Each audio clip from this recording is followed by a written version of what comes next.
El regreso de Elías, escrito por Adrián Evans. Apéndices.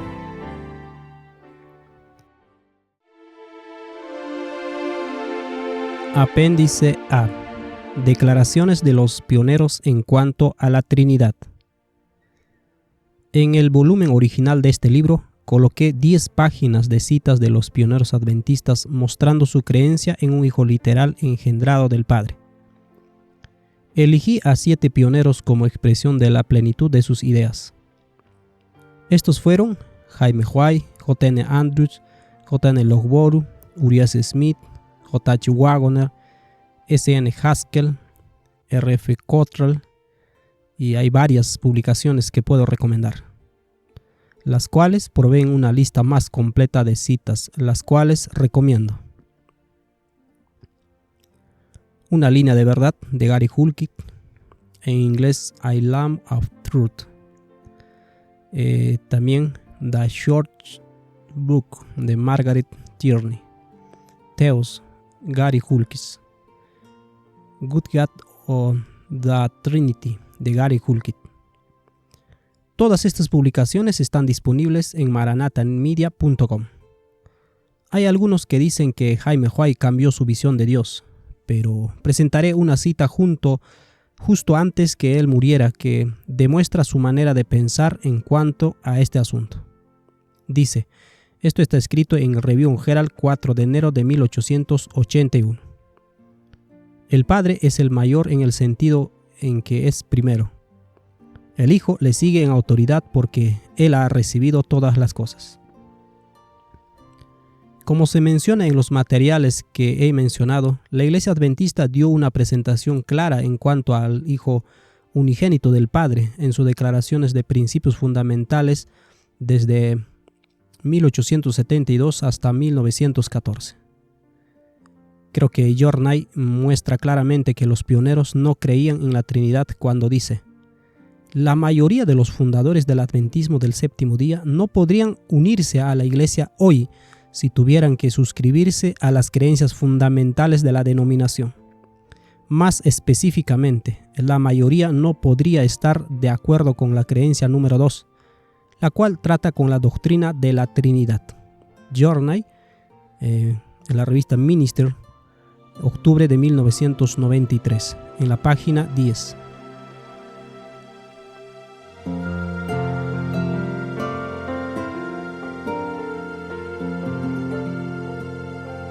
Apéndice B. Declaraciones de interés de parte de Elena de White.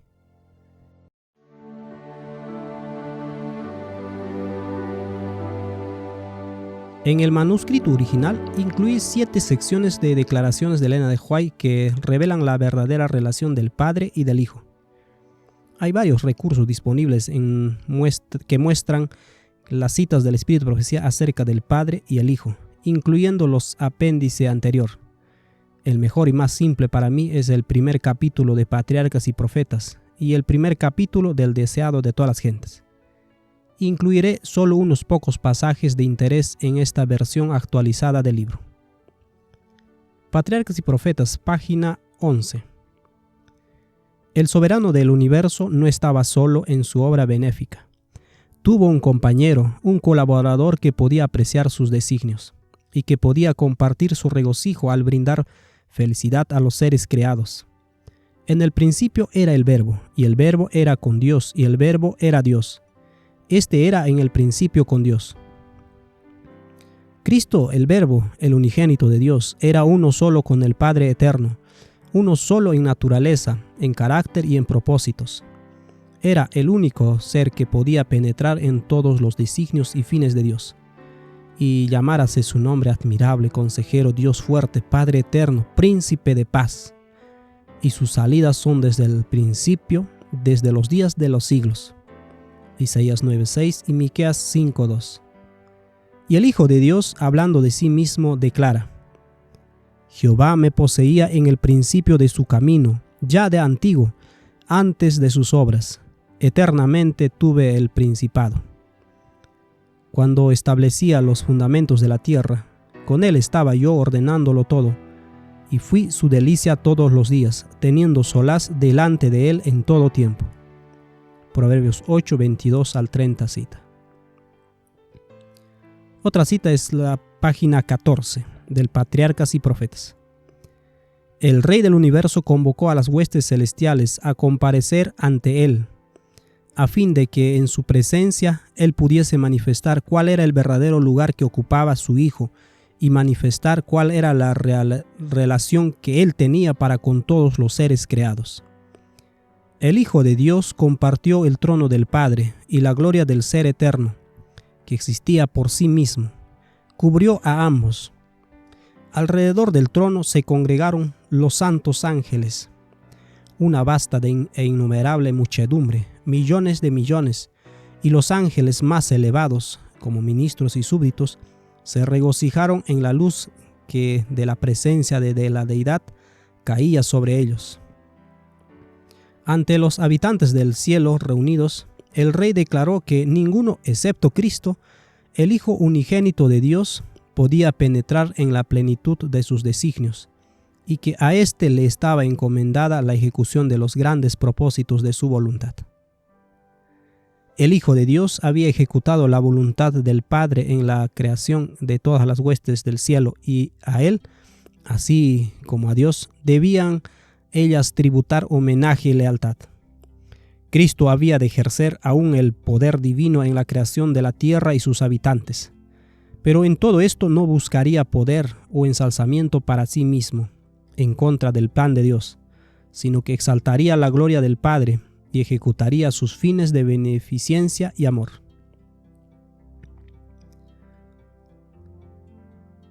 Alza tus ojos. Primero leeremos Señales de los Tiempos, 30 de mayo de 1895. Dios amó de tal manera al mundo que dio a su Hijo unigénito, no un hijo por creación, como lo son los ángeles, tampoco un hijo por adopción, como es el pecador perdonado, sino un hijo engendrado en la imagen expresa de la persona del Padre, y en todo el resplandor de su majestad y gloria, uno igual con Dios en autoridad, dignidad y perfección divina. En él habitó corporalmente toda la plenitud de la deidad. Alza tus ojos, página 365, párrafo 4, dice: El Señor Jesucristo, el unigénito Hijo del Padre, es verdaderamente Dios en infinitud, aunque no en personalidad. Deseado de todas las gentes, página 12.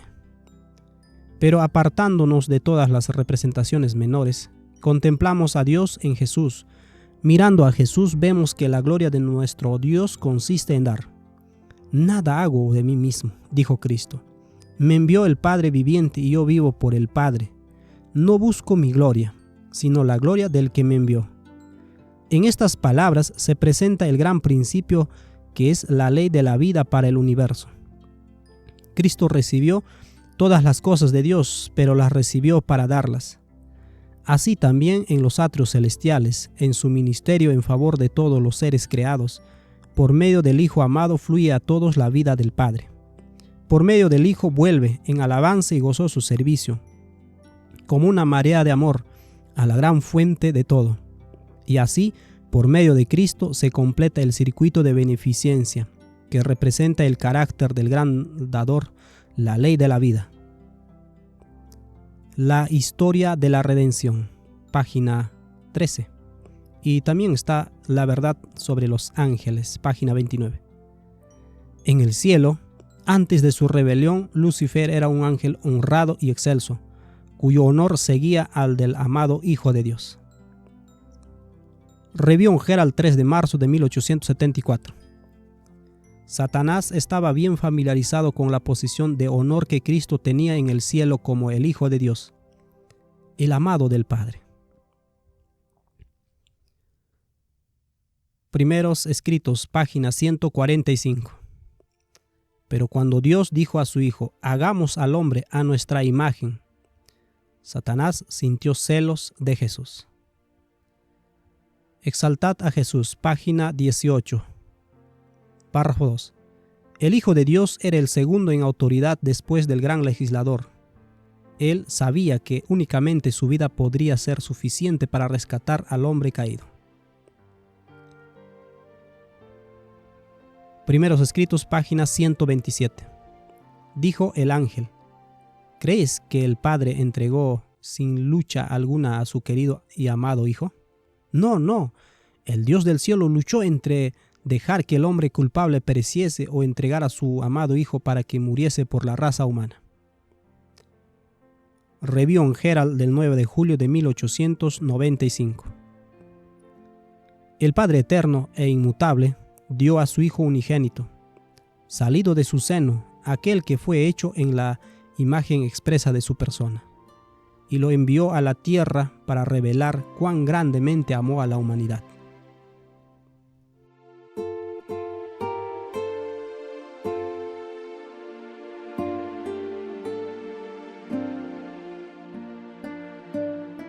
Apéndice C. Colocando aparentes declaraciones trinitarias de Elena de White en contexto.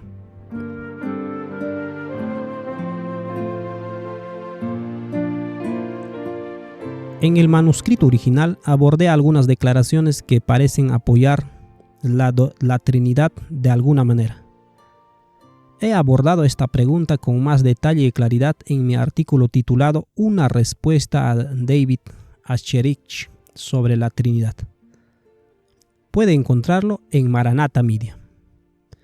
Otro folleto que recomendaría es Put Thy Peace Together por Nader Mansour, disponible en Revelation 1412.org. Apéndice D. Reglas de Miller para la interpretación de la Biblia.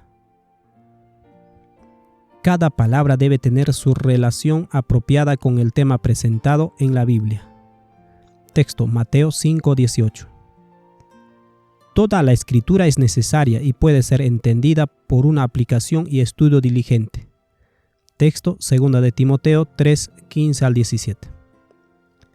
Nada de lo revelado en las escrituras puede ser o será oculto a los que piden con fe, sin vacilar.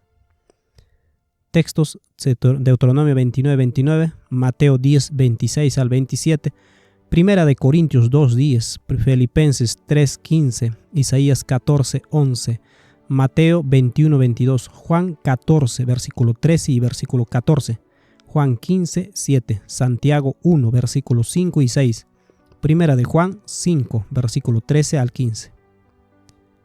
Para entender la doctrina, reúna todas las escrituras sobre el tema que desea conocer. Entonces deje que cada palabra tenga su influencia apropiada, y si puede formar su teoría sin una contradicción, no puede estar en un error. Textos: Isaías 28, del 7 al 29, Isaías 35:8, Proverbios 29:27, Lucas 24, versículo 27, versículo 44 y versículo 45. Romanos 16:26, Santiago 5:19, Segunda de Pedro 1, versículo 19 y 20. La escritura debe ser su propio expositor, ya que es una regla de sí misma. Si dependo de un maestro para que me lo exponga y él adivina su significado, o desea que sea así debido a su credo sectario o para ser considerado sabio, entonces su posición, deseo, credo o sabiduría es mi regla, no la Biblia.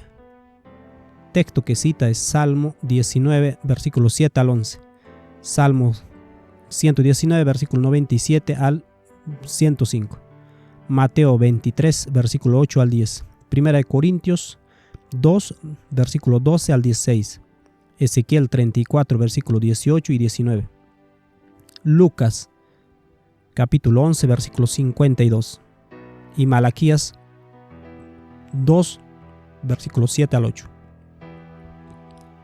Dios ha revelado las cosas por venir, por visiones, en figuras y parábolas, y de esta manera las mismas cosas son a menudo reveladas una y otra vez, por diferentes visiones o en diferentes figuras y parábolas. Si quieres entenderlas, debes combinarlas todas en una. Cita textos: Salmo 89:11, Oseas 12:10, Habacuc 2:2, Hechos 2:17, Primera de Corintios 10:6, Hebreos 9, versículo 9 y versículo 24, Salmos 78, 2, Mateo 13, versículo 13 y 34, Génesis 41, del versículo 1 al 32, Daniel 2, Daniel 7 y Daniel 8, Hechos 10, versículo 9 al 16. Las visiones siempre se mencionan como tales. Segunda de Corintios 12, 1.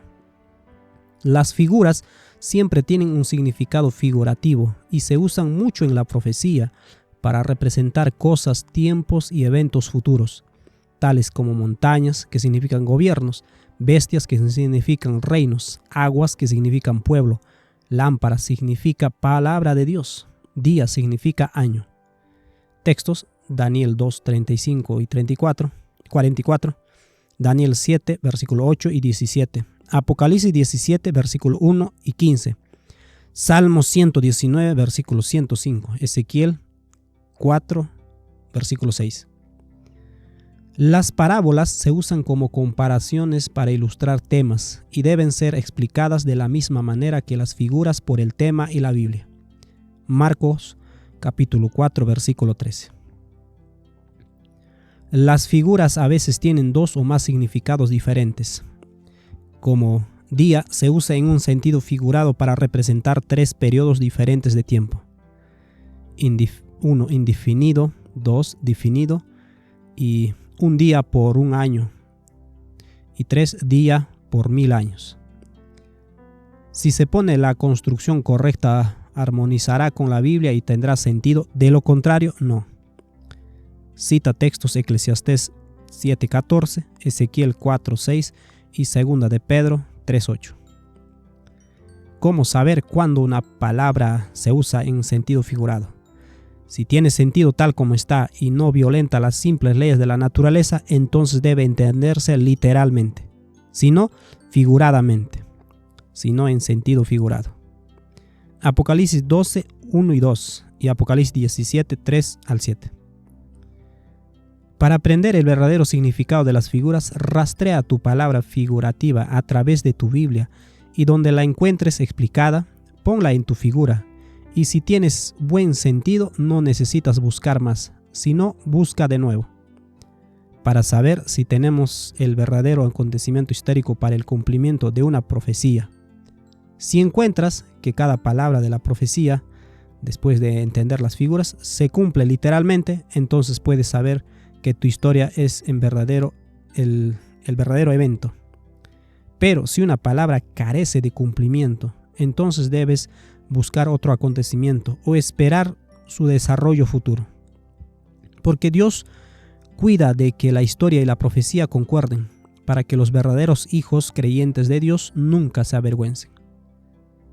Salmos 22:5, Isaías 45, versículo 17 al 19, 1 Pedro 2:6, Apocalipsis 17:17, Hechos 3:18.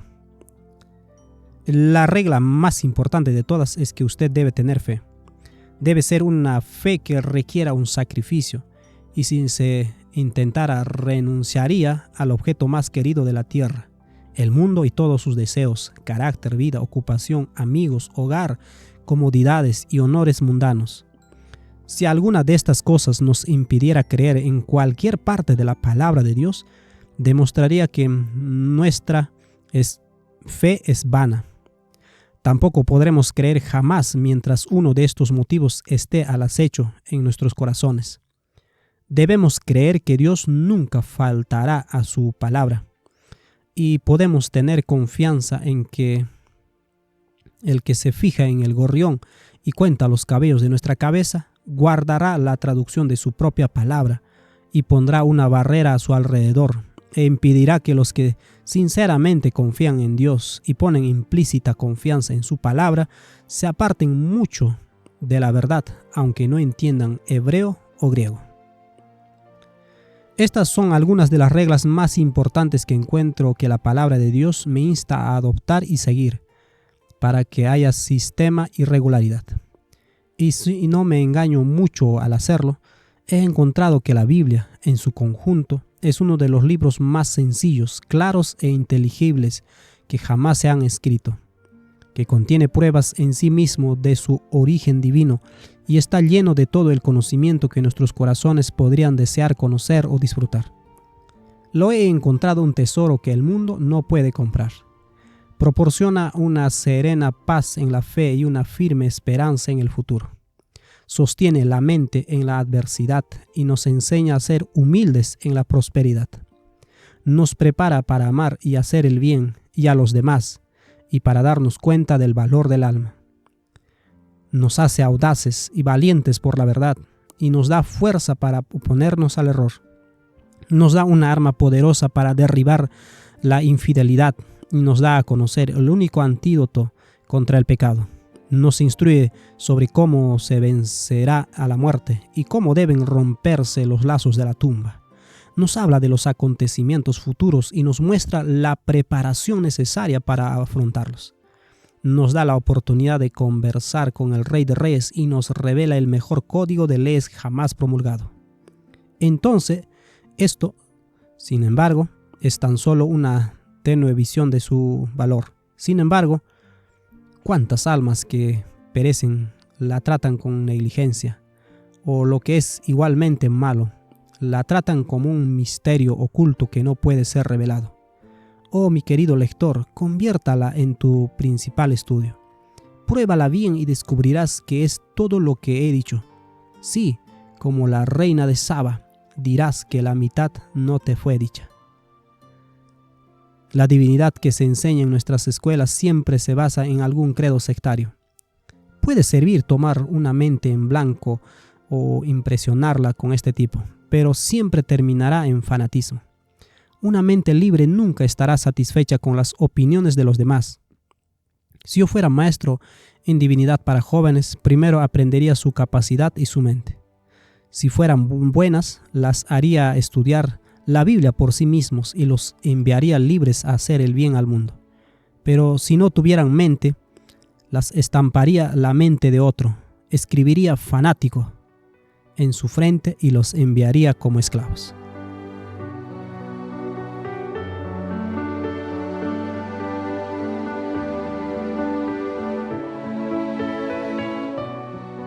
Apéndice E. Un mensaje precioso.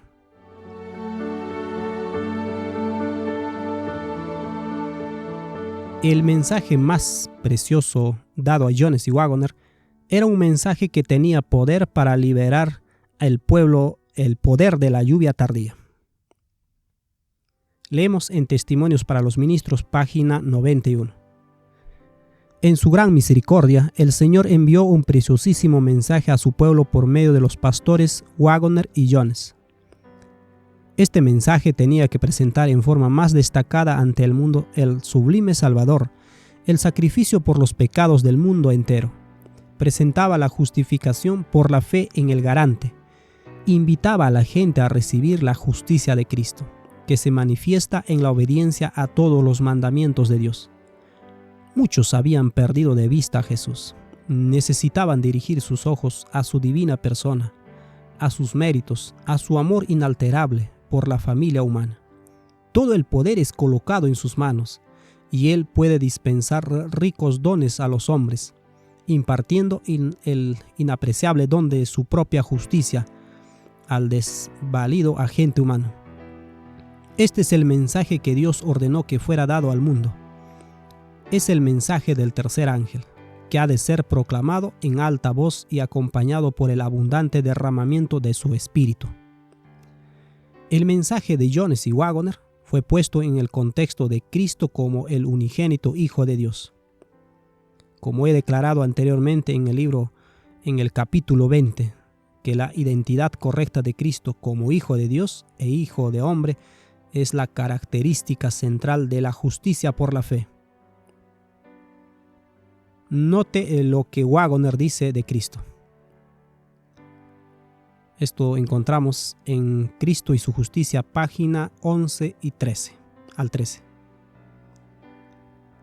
Este nombre no le fue dado a Cristo como consecuencia de algún gran logro, sino que es suyo por derecho de herencia.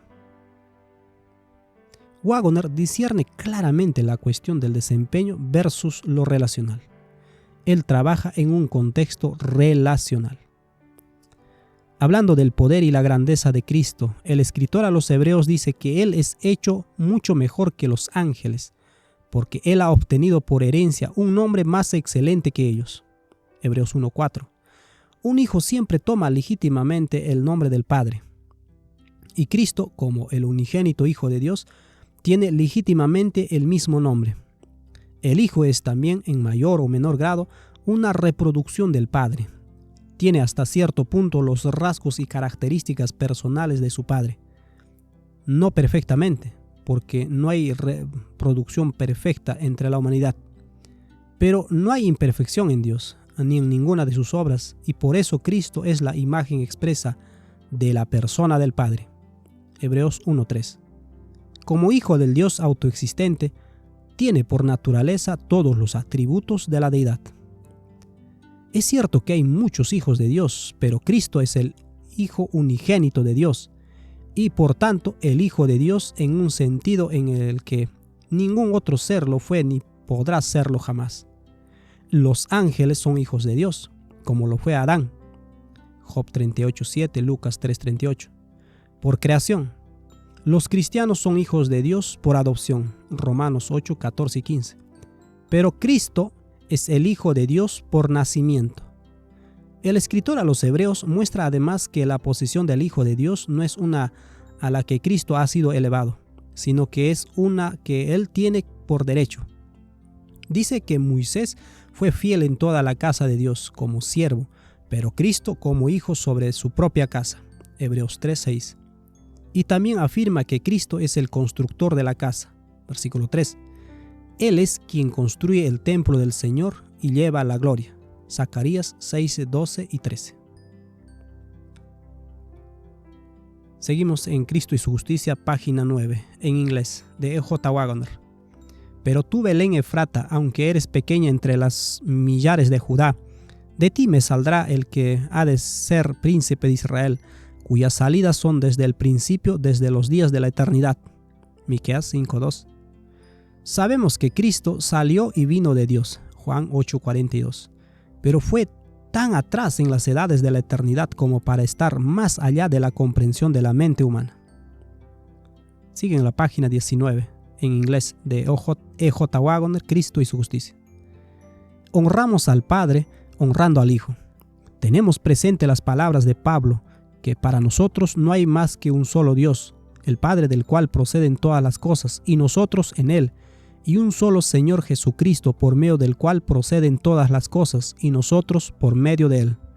1 Corintios 8:6. Así como ya hemos citado, que fue por medio de Él que Dios hizo los mundos, todas las cosas proceden en última instancia de Dios, el Padre. Incluso Cristo mismo procedió y salió del Padre. Pero al Padre le ha placido que en Él habite toda la plenitud y que sea el agente directo e inmediato en todo acto de creación. Nuestro objeto en esta investigación es exponer la legítima posición de igualdad de Cristo con el Padre, para que su poder de redimir pueda ser mejor apreciada. Seguimos en la página 21 y 22, en su libro Cristo y su justicia, de E.J. Waggoner. Las Escrituras declaran que Cristo es el unigénito de Dios. Es engendrado, no creado. En cuanto a cuándo fue engendrado, no nos corresponde a nosotros preguntarlo, ni nuestra mente podría comprenderlo si nos lo dijeran. El profeta Miqueas nos dice que todo lo que podemos saber al respecto en estas palabras. Pero tú, Belén Efrata, aunque eres pequeña entre los millares de Judá, de ti me saldrá el que me ha de ser príncipe en Israel, cuyas salidas son desde antiguo, desde los días de la eternidad. Miqueas 5:2. Hubo un tiempo en que Cristo salió y vino de Dios, del seno del Padre. Juan 8:42, Juan 1:18. Pero ese tiempo se remonta tan atrás en los días de la eternidad, que para la comprensión finita prácticamente no tiene principio. Pero el punto es que Cristo es un hijo engendrado y no un sujeto creado. Tiene por herencia un nombre más excelente que el de los ángeles. es hijo sobre su propia casa. Hebreos 1:4 y Hebreos 3:6.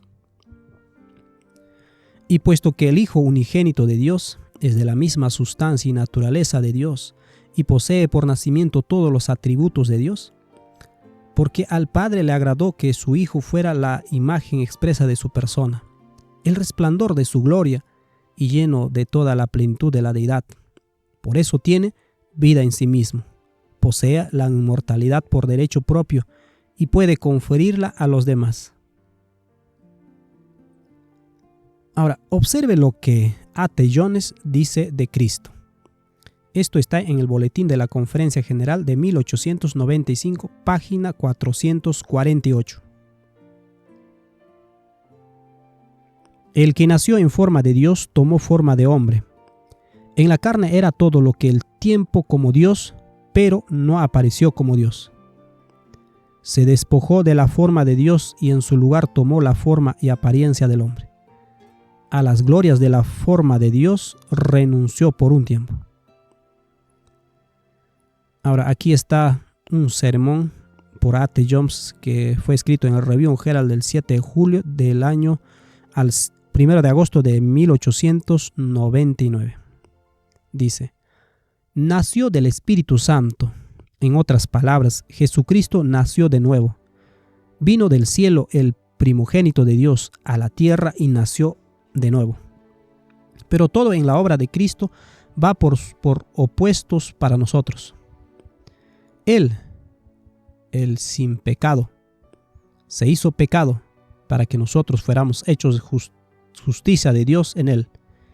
Él vive, el príncipe, el viviente y autor de la vida, murió para que nosotros pudiéramos vivir. Aquel cuyas salidas han sido desde los días de la eternidad.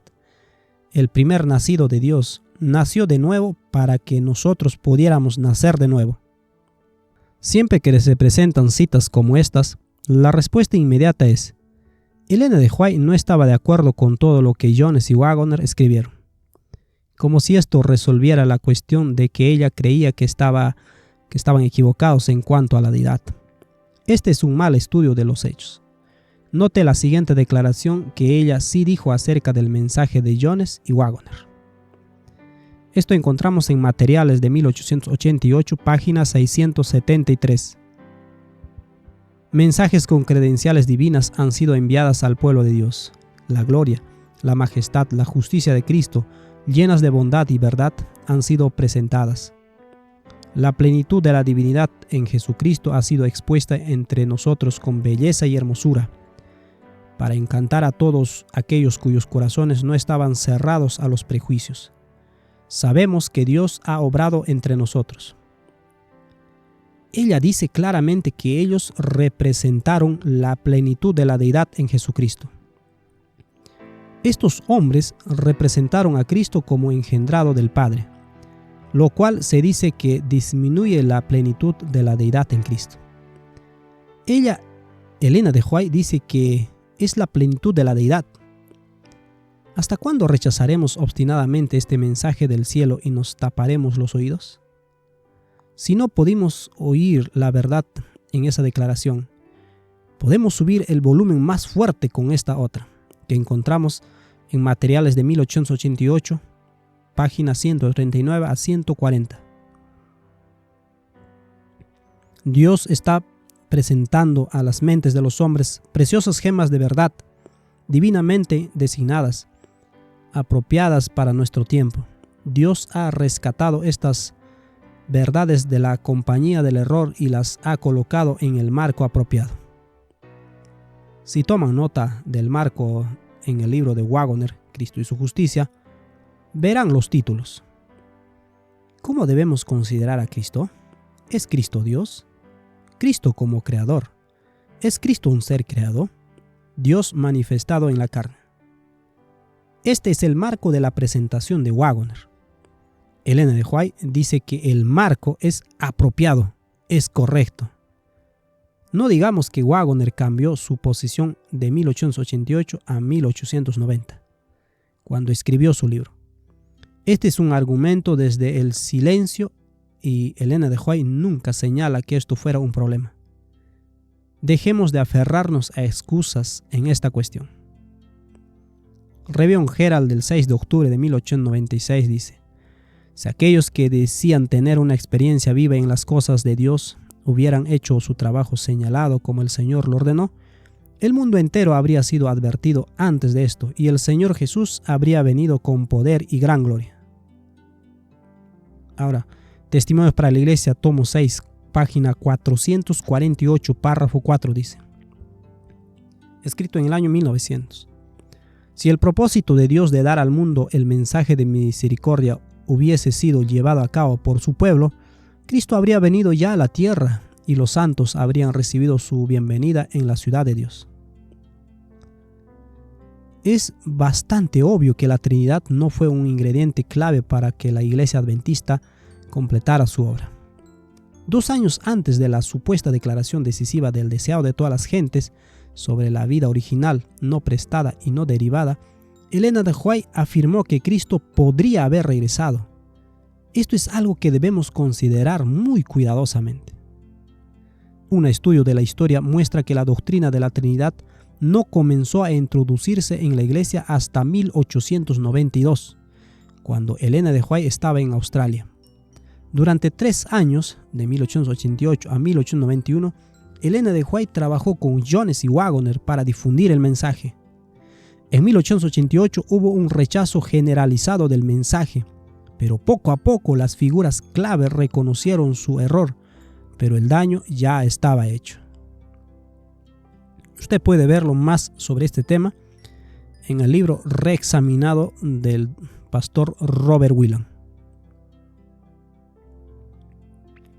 Es interesante observar que fue en la década posterior al rechazo inicial del mensaje de 1888 cuando la doctrina trinitaria comenzó a introducirse en la Iglesia. El mensaje de 1888 necesitaba aclarar la posición pionera del Hijo para que Cristo pudiera ser proclamado más plenamente. El rechazo del mensaje de 1888 abrió la puerta a una visión de Cristo que reflejaba el corazón de los que rechazaban el mensaje, los que se basaban en el desempeño. A pesar de que los pioneros sostenían una forma correcta de doctrina, la limpieza del corazón para la cual el juicio investigador fue diseñado no ocurrió. En lugar de alejarse de una mentalidad basada en el desempeño, la Iglesia comenzó a cambiar el Dios que adoraba para reflejar su propia mente. Negarse a cambiar en la luz hace que uno se quede en las tinieblas. Le animo a que estudie los hechos de la historia de otra manera que no sea a través de la lente única y algo distorsionada del movimiento de destino de Leroy Froom. Algunas fuentes que considero que puedes leerlos son Cristo, nuestra justicia, por el pastor A.G. Daniels, y Del Éxodo al Adventismo, en tipo y antitipo, escrito por Taylor Bunch.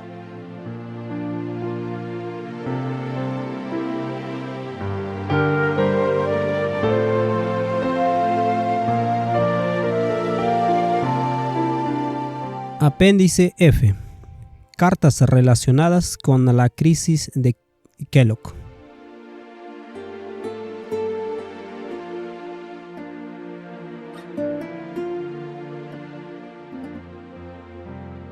Kellogg a Prescott. Esto está con la fecha del 25 de octubre del año 1903. Carta de J.H. Kellogg a W.W. Prescott. Usted, el pastor Daniels y otros han hablado de una fina línea de distinción, pero no puede ver bien cuál era. Pero esta declaración de la hermana White me lo aclara. La diferencia es esta. Cuando decimos que Dios está en el árbol, la palabra Dios se entiende en el sentido de que la deidad está en el árbol, Dios el Padre, Dios el Hijo y Dios el Espíritu Santo. Mientras que el entendimiento apropiado, en orden que las concepciones sanas deben conservarse en nuestra mente, es que Dios el Padre se sienta en su trono en el cielo donde también está Dios el Hijo, mientras que la vida, el Espíritu o la presencia de Dios es el poder omnipresente que está llevando a cabo la voluntad de Dios en todo el universo. Otra carta que es de J.H. Kellogg a G. Butler, con la fecha del 28 de octubre del año 1903. Dice: por lo que puedo comprender la dificultad que se encuentra en el templo viviente, todo el asunto puede reducirse a la pregunta: ¿es el Espíritu Santo una persona? Dices que no. Supuse que la Biblia dice esto por la razón de que el nombre o pronombre personal, él, se usa al hablar del Espíritu Santo. La hermana White usa el pronombre él y ha dicho con tantas palabras que el Espíritu Santo es la tercera persona de la deidad. Me resulta difícil ver cómo el Espíritu Santo puede ser la tercera persona y no ser una persona en absoluto. Carta de A.G. Daniels a Willie White, con la fecha del 29 de octubre del año 1903, página 1 y 2. A.G. Daniels a W. White con respecto al punto de vista de Kellogg, dice: desde que cerró el consejo, he sentido que debería escribirle confidencialmente sobre los planes del Dr. Kellogg para revisar y volver a publicar El Templo Viviente. Él, refiriéndose a Kellogg, dijo que unos días antes, al llegar al consejo, había estado reflexionando sobre el asunto y comenzó a ver que había cometido un pequeño error al expresar sus puntos de vista.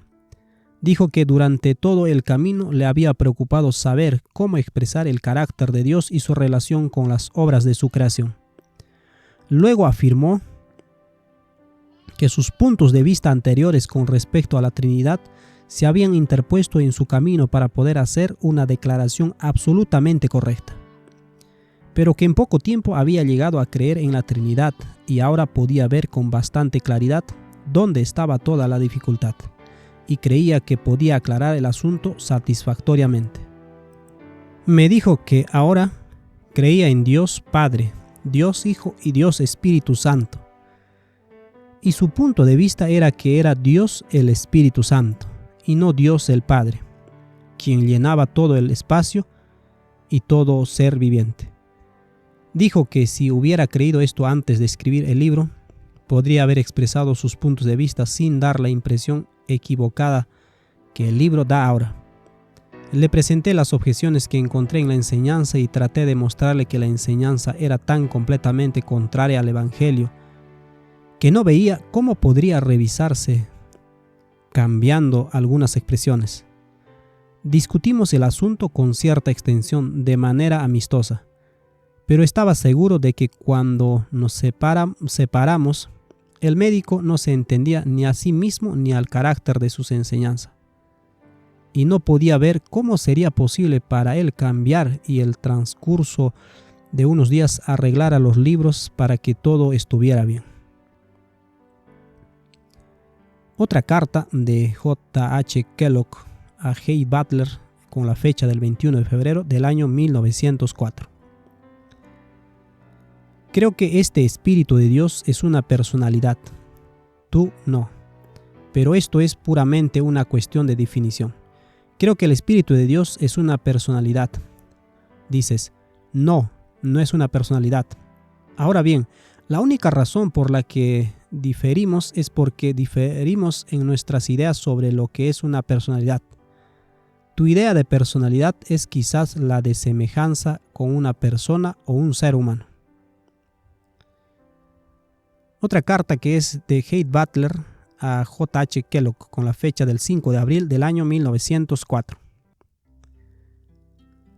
En la medida en que la hermana de White y usted estén en perfecto acuerdo, tendré que dejar eso enteramente entre usted y la hermana White.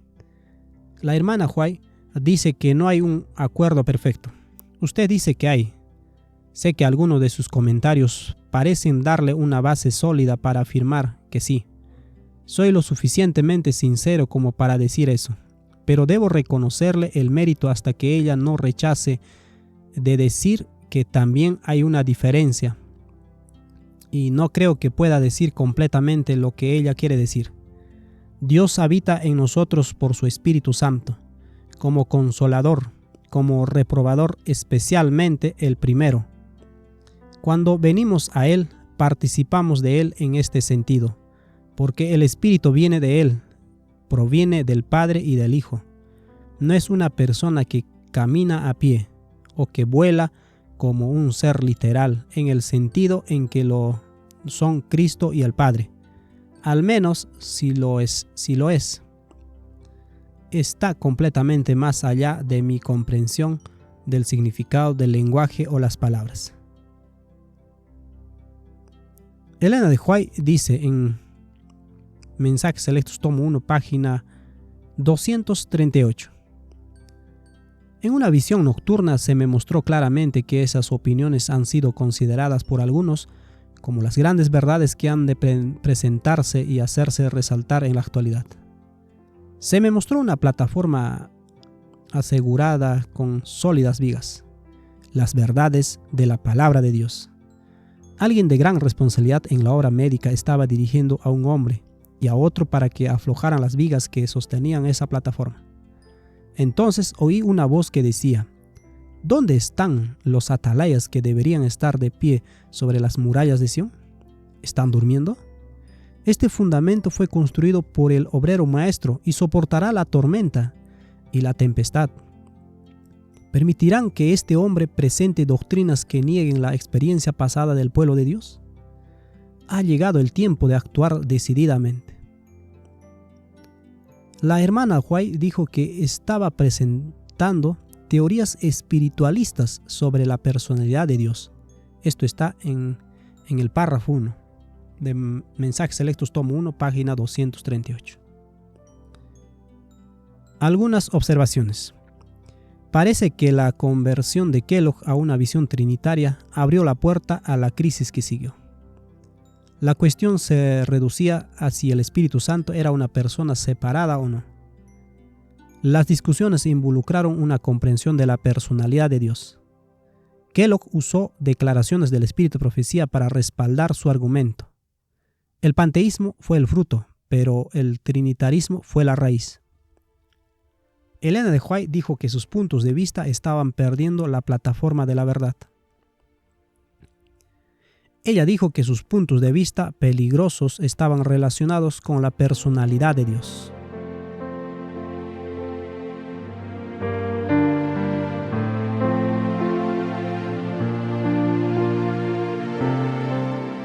Apéndice G. Lecciones trimestrales de la Escuela Sabática de 1936.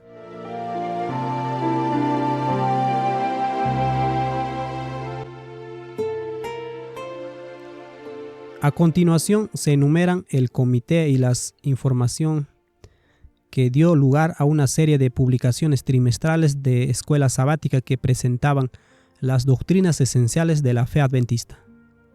Lee cuidadosamente los nombres en el comité y el respaldo de la Iglesia para estos estudios. Luego observe lo que se escribió con respecto a la divinidad. Estas lecciones afirman claramente que Cristo fue engendrado por el Padre y recibió de él su fuente de vida. Esto ocurrió en 1936 y fue promovido por el comité de la Asociación General de aquel entonces. El Departamento de Escuela Sabática, deseando ayuda especial en su comité de lecciones durante el tiempo en que considerarán los manuscritos para las lecciones sobre doctrinas bíblicas, fue votado que A.H. Evans, W.H. Branson o Montgomery, H. Kert, F.M. Wilcox y W.E. Howell sean nombrados para leer los manuscritos y sentarse con el comité de lecciones de departamento de la Escuela Sabática cuando se consideren las lecciones sobre doctrinas bíblicas. Notas del Comité de la Asociación General, 6 de diciembre de 1935. Esto aparece en la Review Herald, 18 de junio de 1936. Informe de la sesión del último día de la Conferencia General de 1936, celebrada en San Francisco. Las lecciones de la Escuela Sabática para 1936. Dice: comenzando con el cuarto trimestre de 1936, las lecciones de Escuela Sabática para la denominación durante 7 trimestres consecutivos deben cubrir las doctrinas esenciales de este mensaje. Se recomendó que nuestro pueblo en todas partes sea animado a usar estas lecciones como base para conducir lecturas bíblicas y reuniones caseras en los lugares de vecinos y amigos, y que se organicen clases de capacitaciones bíblicas en cada iglesia para este propósito. Ahora, este es de la Review Herald del 18 de junio de 1936, acta de la 32 reunión de la Conferencia General. Dice: comenzando con el 4º trimestre de 1936, las lecciones de escuela sabática para 7 trimestres cubrirán las doctrinas esenciales de nuestra fe. Por lo tanto, recomendamos: 1. Que en conexión con el estudio de esta importante serie de lecciones, se anima a nuestro pueblo en todo el mundo a usar estas lecciones como base para conducir lecturas bíblicas y reuniones en los hogares de sus vecinos y amigos. 2.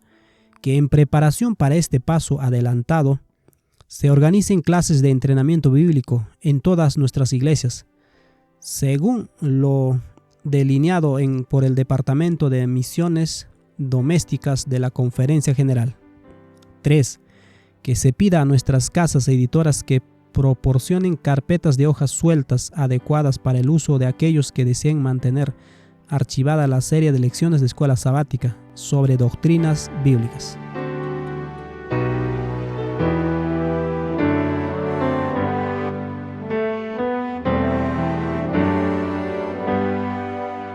Apéndice H. Declaraciones de creencias fundamentales.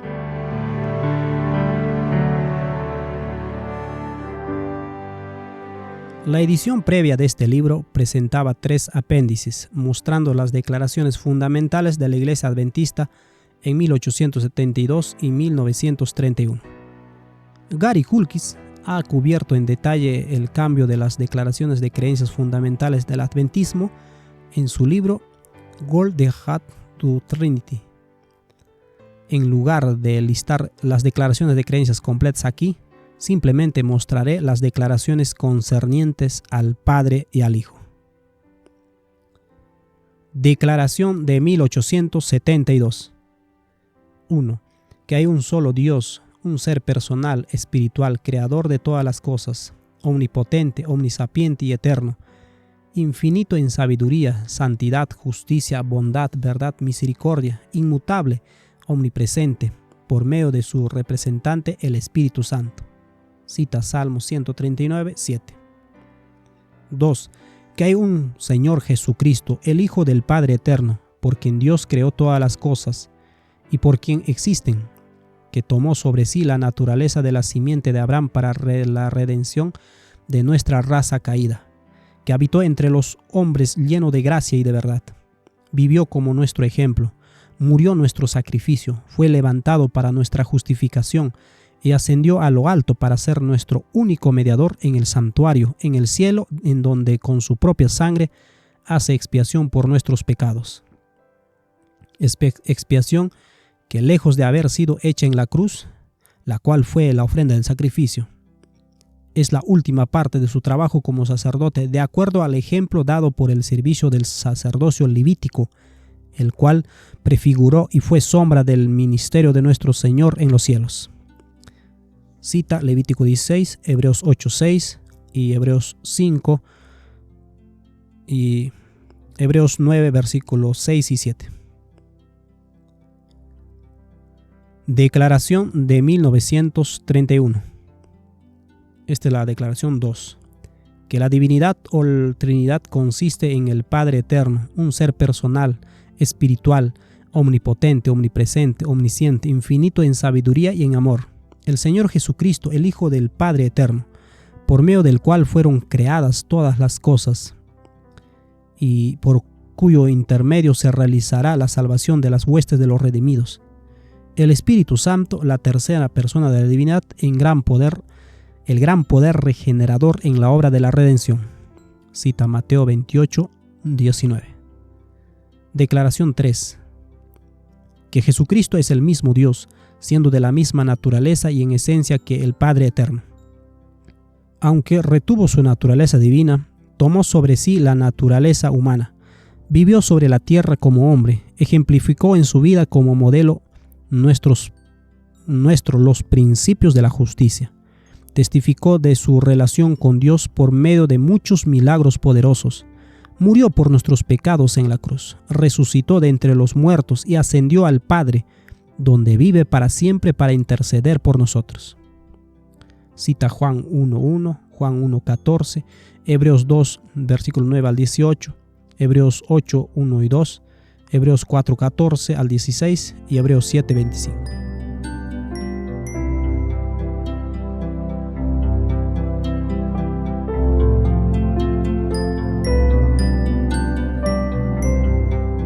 Apéndice I.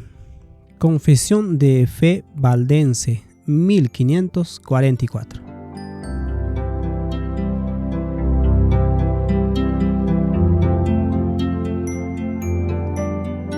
1. Creemos que hay un solo Dios, que es un espíritu, el creador de todas las cosas, el Padre de todos, que está sobre todos, por todos y en todos, a quien debemos adorar en espíritu y en verdad, de quien dependemos continuamente y a quien atribuimos alabanza por nuestra vida, comida, vestimenta, salud, enfermedad, prosperidad y adversidad. Lo amamos como la fuente de toda bondad y reverenciamos como ese ser sublime que escudriña los riñones y prueba el corazón de los hijos de los hombres.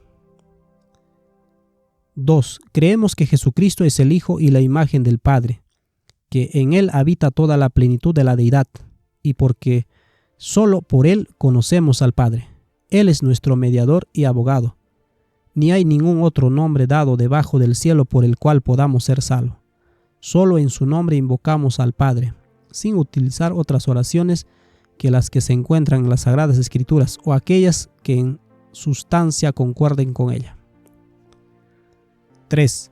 Creemos en el Espíritu Santo como Consolador, procedente del Padre y del Hijo, por cuya inspiración se nos enseña a orar, siendo por Él renovados en el espíritu de nuestra mente, quien nos crea de nuevo para buenas obras, y de quien recibimos el conocimiento de la verdad. 4. Creemos que hay una Iglesia santa que comprende toda la asamblea de los elegidos y fieles, que ha existido desde el principio del mundo, o que será hasta el fin de este. De esta Iglesia el Señor Jesucristo es la cabeza. Está gobernada por su palabra y guiada por el Espíritu Santo. En la Iglesia corresponde a todos los cristianos tener compañerismo. Por ella, Él, hablando de Cristo, ora incesantemente, y su oración por ella es sumamente aceptable para Dios, sin la cual, de hecho, no podría haber salvación. 5. Sostenemos que los ministros de la Iglesia deben ser inocentes tanto en la vida como en la doctrina, y si se determina lo contrario, deben ser destituidos de su cargo y sustituidos por otros en su lugar, y que nadie debe presumir de tomar ese honor para sí mismo, sino aquel que es llamado por Dios, como lo fue Aarón. Que los deberes de los tales son alimentar el rebaño de Dios, no por lucro deshonesto, o por tener dominio sobre la herencia de Dios, sino como ejemplos para el rebaño, en palabra, en conversación, en caridad, en fe y en castidad. 6. Reconocemos que los reyes, príncipes y gobernadores son los ministros designados y establecidos de Dios, a quienes estamos obligados a obedecer, es decir, en todos los asuntos legales y civiles, porque llevan la espada por la defensa de los inocentes y el castigo de los malhechores, por lo que estamos obligados a honrarlos y rendirles tributo. De este poder y autoridad ningún hombre puede eximirse, así mismo como se manifiesta en el ejemplo del Señor Jesucristo, quien voluntariamente pagó tributo, no asumiendo ninguna jurisdicción de poder temporal. 7. Creemos que en la ordenanza del bautismo por agua es el signo visible y externo que representa a cómo aquellos que en virtud de la operación invisible de Dios está dentro de nosotros, es decir, la renovación de nuestra mente y la mortificación de nuestros miembros mediante la fe de Jesucristo. y por esta ordenanza somos recibidos en la santa congregación del pueblo de Dios, profesando y declarando previamente nuestra fe y cambiando de vida. 8.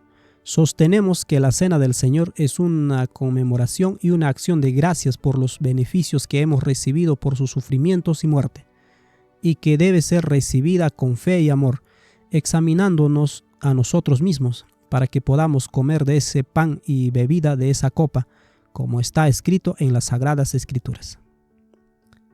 9. Sostenemos que el matrimonio fue instituido por Dios, que es santo y honorable, y no debe prohibirse a nadie, siempre que no haya obstáculos de la palabra divina.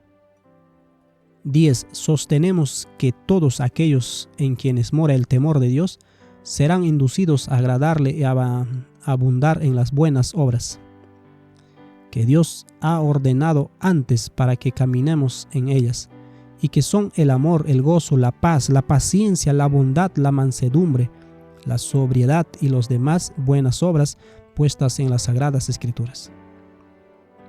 11. Por otro lado, confesamos que consideramos nuestro deber cuidarnos de los falsos maestros, cuyo objeto es desviar la mente de los hombres del verdadero culto a Dios y llevarlos a poner su confianza en la criatura, así como apartarse de las buenas obras del Evangelio y considerar las invenciones de los hombres. 12. Tomamos el Antiguo y el Nuevo Testamento como la regla de nuestra vida y estamos de acuerdo con la confesión general de fe contenida en lo que generalmente se denomina el credo de los apóstoles.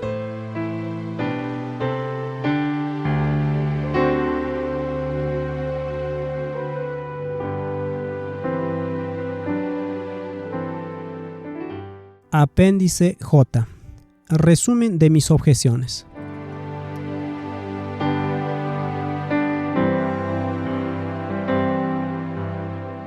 El Comité de Investigación Bíblica me ha pedido que haga un breve resumen de las objeciones a la postura actual de la Iglesia sobre las creencias fundamentales.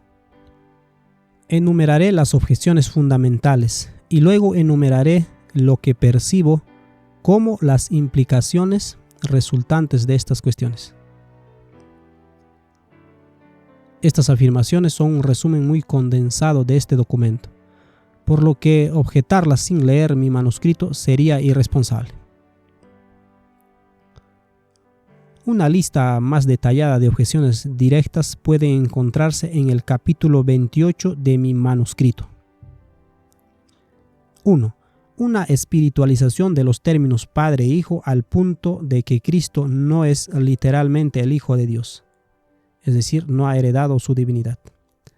Altera los principios adventistas de interpretación de la Biblia. Véase el capítulo 28. 2. Colocar los fundamentos de la Iglesia acerca de la divinidad sobre un número de suposiciones que solo pueden ser inferidas pero no probadas explícitamente de las Escrituras. Mezcla tradición y escritura. Véase los capítulos 27 y 28. 3. El uso de una metodología espiritualizada con respecto al Padre y al Hijo que crea un precedente para espiritualizar otras doctrinas bíblicas, como la doctrina del santuario, una minimización de los dos apartamentos y un enturbiamiento de la obra actual de salvación que comenzó en 1844. Altera otras doctrinas e invoca un tren de herejías. Puede verlo en el capítulo 8 más. 4.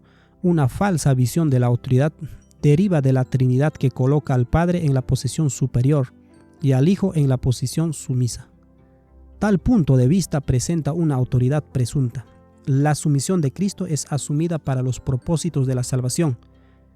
Esto se opone a lo que creo que es la verdad, que un Padre literal tiene autoridad absoluta y la sumisión de Cristo a su Padre es lo que Él es, siendo el camino y el ejemplo para que todos los seres creados comprendan el principio de la sumisión y cómo funciona. Altera la percepción de autoridad y sumisión. Véase capítulo 31 al 34. 5. La afirmación de que la Trinidad es una progresión de la plataforma pionera es una imposibilidad, es decir, rechazo de la plataforma doctrinal adventista original. Véase capítulo 26. Un elemento clave del mensaje de Waggoner en 1888 era la divinidad heredada de Cristo. La Trinidad provoca un rechazo al corazón del mensaje de 1888. Véase el capítulo 26. 7. Un punto de vista falso de igualdad se deriva de la Trinidad que luego se transfiere al impulso de neutralidad de género del gobierno de la Iglesia que no es apoyado por las Escrituras. Altera la percepción de igualdad que impacta el gobierno de la Iglesia. Pueda ver el capítulo 33.